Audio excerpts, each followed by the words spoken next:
Hi, this is John from photonight.com. Time for another tutorial. In this case, we're going to be exploring how to make a direct positive. So I'm in the library module right now. I'm in also my quick collection with an image I'd like to work with.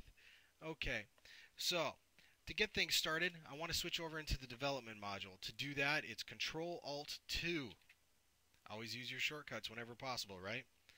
And now I could right-click and go to my settings and select direct positive under the creative selections, but in this case I'm going to actually do it manually. So to start things off, let's my color temperature, how do I like things? I'll just warm it up just a tad.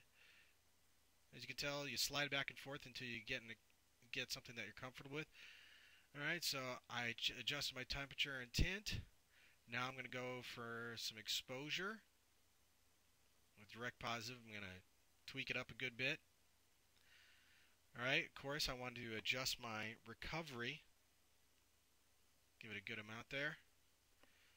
And now I don't think I need to touch the fill light really, but I'm definitely going to want to push up my blacks to balance things out a bit. Alright, that looks okay. Alright, I'm not going to touch my brightness or my contrast here. I think I'll leave those alone for the moment.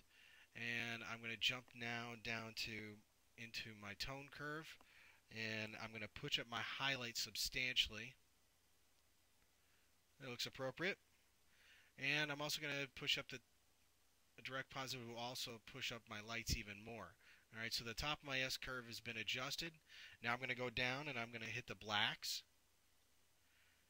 And the darks, that looks about right. Shadows. There we go. Definitely starting to get that direct positive look to it. See how heavy that S-curve is developed? Definitely pushed that around a bit now, didn't we? Okay, now I have to go in there and I have to adjust my saturation. So I don't see anything really with the red, so I'll just leave that at 0. And I'm going to push up my orange a bit.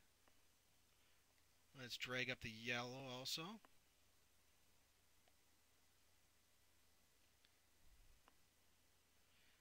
Let's push up the greens. Some aqua.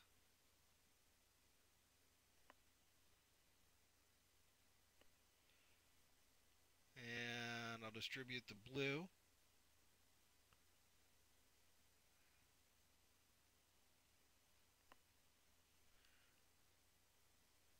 And let's ramp up our purple a bit there. Kind of making it sound like, you know, I'm got the Canadian old-time accent from the old comedians there, huh? Alright, let's scroll down some more. Alright, I'd like to take a look at, let's see, sharpening. I think it's time to play with some sharpening. Alright, now, it's focused on the boards. I think I'd actually rather focus on some of the weeds and the high grasses in this image. Bring down my radius and my details, my starting points. Pretty much set everything as close to 0 as possible. And I'm going to sharpen it quite a bit, I think, is where I'll end up on things.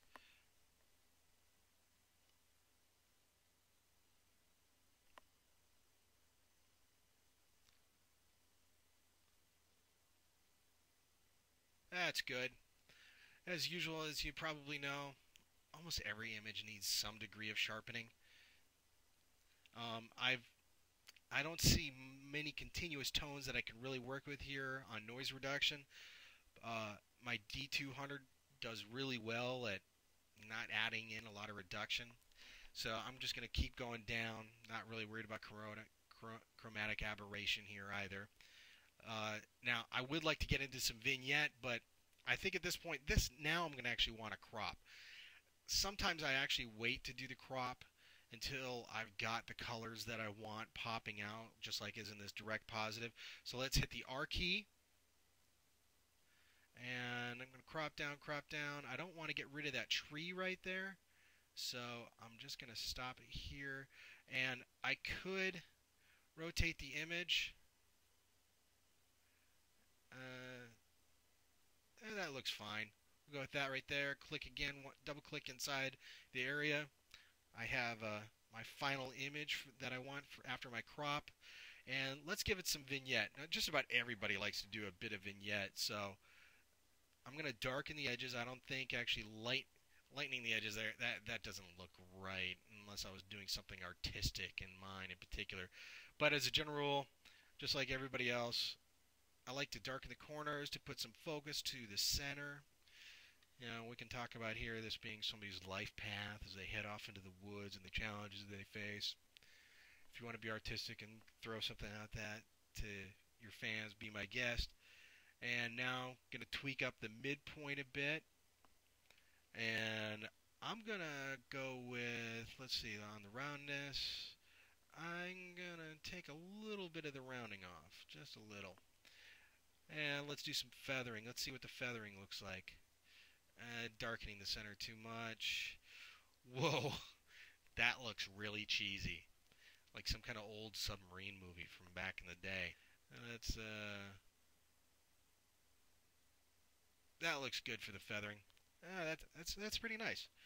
Okay, and I'm not going to worry about camera calibration in this example. I think we've gotten to a pretty good point.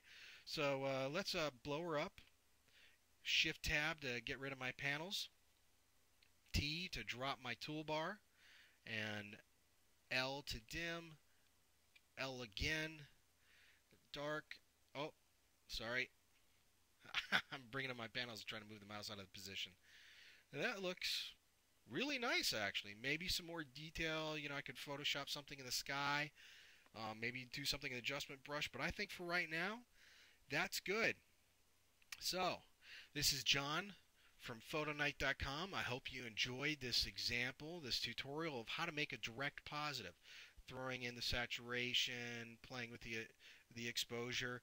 And go ahead and try it on some of your images and see how you like it. Thanks for stopping by.